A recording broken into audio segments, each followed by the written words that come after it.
रमाकांत के अपने दोस्त की बीवी पायल से अनैतिक संबंध होने को लेकर पत्नी रोशनी बेटी मनु को लेकर मायके आ तो गई, पर वहाँ भी परेशानियां कम ना थी। क्या रोशनी इस समाधान खोज पाएगी? रोशनी आज फिर अपनी बेटी मनु के साथ परेशान सी घर आई थी। रोशनी के विवाह को 12 वर्ष हो गए थे, मगर रमाकांत के व्यवहार से जरा भी बदलाव नहीं आया था। वह पैसे को पानी की तरह बहाता था। आज फिर रोशनी को कहीं से पता चला कि वह अपना पैसा अपने दोस्त विनय की पत्नी, जिसका नाम पायल है, के साथ ऑनलाइन बिजनेस में लगा रहा है। रोशनी ने पायल को पहले भी देख रखा था। गहरे मेकअप की परतें और भड़कीले कपड़ों में पायल एक आइटम गर्ल, अधिक पढ़ी लिखी सभ्य महिला कम लगती थी। रोशनी को अच्छे से पता था कि पायल वे सारे हथकंडे अपनाती थी जिनसे वह रमाकांत जैसे बेवकूफ़ पुरुष को काबू में रख सके। रात दिन रमाकांत जी कहकर वह रमा की झूठी तारीफ करती थी। रमाकांत बेवकूफ़ की तरह पायल की थीसिस में लिख रहा था और अपने निजी फायदे के लिए पायल का पति बिना मुंह में दही जमाकर बैठा हुआ था। आज रोशनी के सिर के ऊपर से पानी गुजर रहा था, इसीलिए वह सलाह लेने अपने घर आ गई थी। छोटी बहन आशा बोली, आप पढ़ी लिखी हो, खुद कमाती हो, क्यों उस गलीच इंसान के साथ अपनी और मनी की ज़िंदगी बर्बाद कर रही हो? भैया बोले, अरे तेरा कमरा अभी भी खाली पड़ा है। वही भाभी बोली, डाइवोर्स का केस फाइल करना मुन्नू सबसे अच्छा रहेगा, देनी पड़ेगी, दिन में तारे नजर आ जाएंगे। रोशनी ने मनु के मुरझाए चेहरे की तरफ देखा। मनु सुबकते हुए कह रही थी, पापा उतने भी बुरे नहीं हैं जैसा आप सब बोल रहे हो। तभी रोशनी की मम्मी सुनीता बोली, बेटा तेरे पापा ने तो हमारी बेटी की ज़िंदगी बर्बाद कर दी है। 38 साल की उम्र में ही बूढ़ी लगने लगी है। मेरी बेटी महीने में लाख रुपए कमाती है, क्यों वह किसी अमारा के पीछे ज़िंदगी खराब करे? रोशनी ने घर आकर बहुत देर तक घर छोड़ने के फैसले के बारे में सोचा। उसे लगा कि अगर आज वह मनु के आंसू पिघल जाएगी तो कभी भी इस दलदल से बाहर नहीं निकल पाएगी। रमाकांत रात दिन झूठ बोलता था। वह इतना झूठ बोलता था कि उसे खुद याद नहीं रहता था। रात को रमाकांत 11 बजे आया था। रोशनी ने रमाकांत को अपने फैसले से अवगत करा दिया था। रमाकांत ने बस इतना ही कहा, सोच समझकर फैसला लेना, ऐसा ना हो कि कुएं से खाई में गिर जाओ। तुम्हारे घर वाले तुम्हारे पैसों के कारण रात दिन मेरे खिलाफ कान भरते हैं, मगर एक बात याद रखना कि यह केवल तुम्हारी गलतफहमी है कि मेरे और पायल के बीच कुछ है। रोशनी रमाकांत के इन झूठे वादों से तंग आ चुकी थी। उसने अपना और मन्नू का सामान पैक कर लिया था। उसे लग रहा था कि कम से कम अपने घर में वह तनाव मुक्त तो रह पाएगी। जब रोशनी मन्नू के साथ अपने घर पहुंची तो सब लोगों ने उसका खुले दिल से स्वागत किया। अपनी छोटी बहन आशा और भाभी मंजू की मदद से वह अपने कपड़े और छोटे मोटे सामान कमरे में जमाने लगी।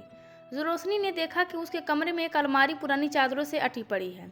ठंडी सांस भरते हुए रोशनी ने सोचा कि अभी भी घर का वही हाल है, सब कुछ अस्त व्यस्त। मंजू भाभी भी घर के रंग में ही रंग गई थी।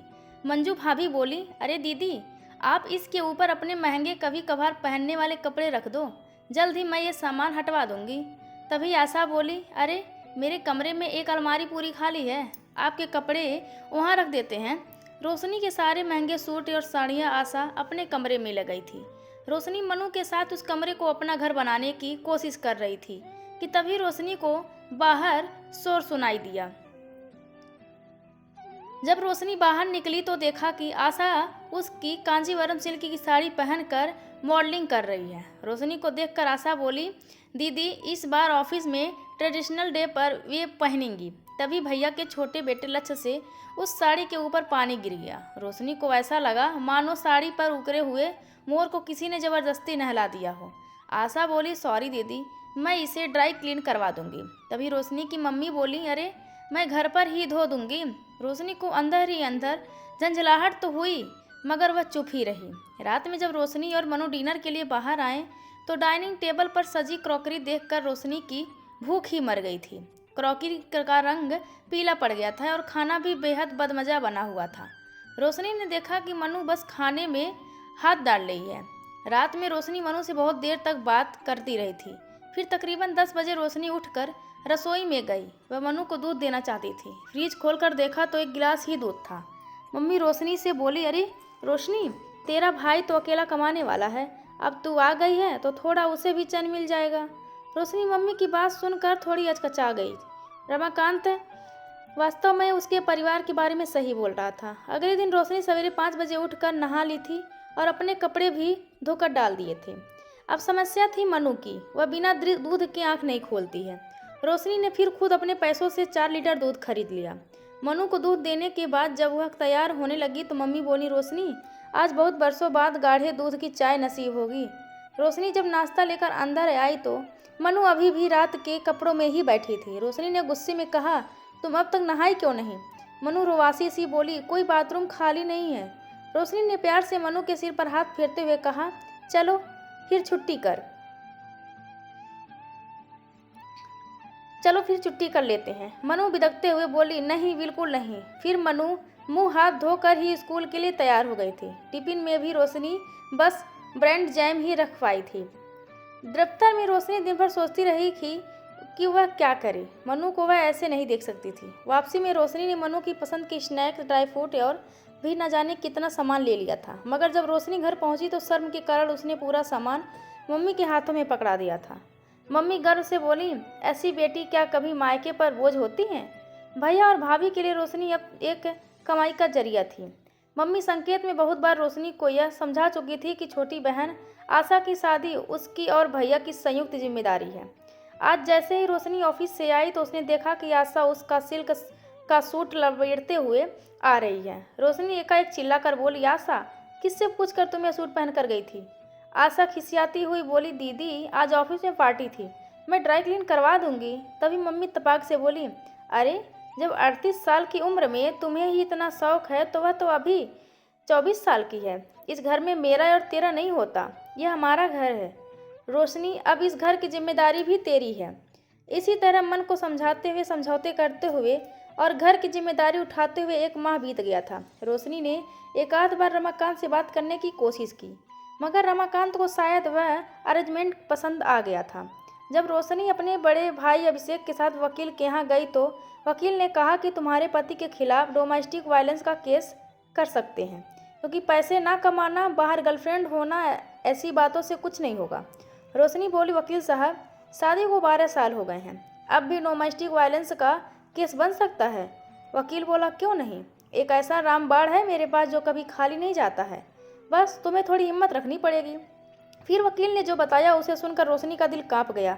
वकील के अनुसार रोशनी बेटी मनु के साथ वापस अपने घर जाए और जब रमाकांत घर आए उसकी उपस्थिति में ही खुद को नुकसान पहुंचाए, तभी डोमेस्टिक वायलेंस का पक्का केस बनेगा। पूरा 1 हफ्ता एलिमोनी की रकम तय करने में निकल गया था।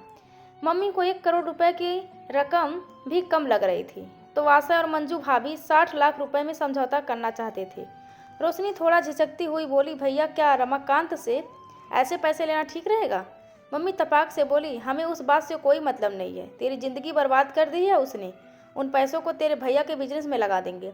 आशा की शादी भी थोड़ी ठीक ठाक से हो ही जाएगी। रोशनी रोज इसी उधेड़बुन में लगी रहती थी। क्या हिंदू शादी में सिंदूर की कीमत वाकई इतनी महंगी है? क्या अपने घर आकर उसे कोई चैन मिला था? यहाँ पर भी सबको बस उसके पैसों से मतलब था। 1 हफ्ता इसी कसमकस में बीत गया। मनु रोज अपने मामा मामी और बाकी घर वालों के मुंह से रमाकांत को फंसाने के नए नए आइडियाज सुनती थी और अपने ही आप में सिमट जाती थी। रात में कभी भी उठकर मनु डर के कारण चिल्लाने लगी थी। मनु अब रोशनी से खिंची खिंची सी रहती थी। एक रात जब रोशनी ने पूछा तो मनु गुस्से में बोली, मम्मी तुम गंदी हो। रोशनी फिर उस रात के बाद से मनस से नज़र नहीं मिला पाई। फिर 15 दिनों बाद अभिषेक ही बोला, रोशनी मनु को लेकर कब अपने घर जा रही हो? वकील साहब कह रहे हैं जितना देर करोगी उतनी ही दिक्कत होगी। रोशनी ने कहा, भैया कोई और उपाय नहीं है? मनु बहुत डरी हुई है। मंजू भाभी आंखें तरेरती हुई बोली, और कोई उपाय होता तो आपके भैया थोड़े ही ना आपसे कहते, और फिर ये पैसे हम सबके, आपके और मनु के ही काम आएंगे। रोशनी धीमे स्वर में बोली, भाभी आप ठीक कह रही हैं, मगर फिर भी मेरा मन नहीं मान रहा है। मम्मी रुखाई से बोली, तुम्हारे मन के कारण ही तुम आज यहाँ खड़ी हो। उस रात बहुत देर तक रोशनी अपने कमरे में बिना लाइट जलाए बैठी रही। तभी मम्मी के मोबाइल की घंटी से रोशनी की तंद्रा टूटी। मम्मी किसी को अपने घुटने के ऑपरेशन का खर्चा बता रही थी। अरे पूरे 6 लाख रुपए का खर्च है, अगर रमाकांत ने 15 लाख रुपए भी दिए तो भी मैं करा लूँगी। रोशनी को धीरे धीरे अभिषेक लौटा देगा। फिर कौन अपनी शादीशुदा बेटी को ऐसे सपोर्ट करता है? जैसे हम कर रहे हैं। आशा के लिए रिश्ता भी देख रहे हैं। अब तो रोशनी और अभिषेक मिलकर सब देख लेंगे। अब देखो, रोशनी के पास मनु है, सो उसकी दूसरी शादी कैसे हो सकती है? हम लोगों के साथ रहेगी तो उसकी ज़िंदगी भी कट जाएगी। रोशनी को लगा जैसे पहले रमाकांत उसके साथ छल कर रहा था और अब उसके खुद के घर वाले उसके टूटे रिश्ते पर अपनी ज़रूरतों को पूरा करा रहे हैं। रात में जब रोशनी ने अपनी मम्मी को खिचड़ी दी तो संयत स्वर में कहा, मम्मी, अगले हफ्ते तक मैं और मनु अपने घर चले जाएंगे। मम्मी ने खिले स्वर में कहा, यह हुई ना मेरी बेटी वाली बात। शनिवार की शाम को रोशनी ने अपना सामान फिर पैक कर लिया था। अभिषेक बोला, चल मैं तुझे छोड़ आता हूँ। रोशनी बोली, भैया यह सफ़र मेरा है तो रास्ता भी मुझे तय करने दीजिए। रोशनी का ऑटो जब एक छोटे से मकान के आगे रुका तो मनु बोली, मम्मी यह किसका घर है? रोशनी बोली, यह हमारा घर है। यहाँ की हर ईंट में बस प्यार और अपनापन होगा। घर क्या था, एक छोटी सी बरसाती थी, साथ में अटैच टॉयलेट और रसोई भी थी। नीचे रोशनी की दोस्त आरती भी रहती थी और उसकी बेटी जया मनु की हम उम्र थी। आरती ने रोशनी की समस्या सुनकर उसे बहुत कम किराए पर यह बरसाती दिलवा दी थी। सुरक्षा की दृष्टि से वह हवा धूप के हिसाब से यह काफ़ी अच्छा ऑप्शन था। रोशनी ने वकील को फ़ोन लगाया और कहा, वकील साहब, मुझे बिना किसी झूठ के अपना केस लड़ना है, क्या आप लड़ पाएंगे? वकील बोला, क्यों नहीं, मगर समय लगेगा और बस वाजिब रकम ही मिल पाएगी।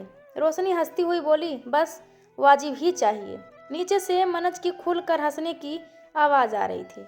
रोशनी को ऐसा लगा जैसे बहुत दिनों बाद उसने खुलकर हवा में सांस ली हो।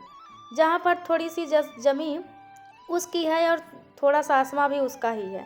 वह अपनी मर्जी पर पाँव रखकर अपने सपनों को अपने ही आसमां में बुनने के लिए तैयार है। नई जिंदगी के लिए अब शायद रोशनी तैयार थी।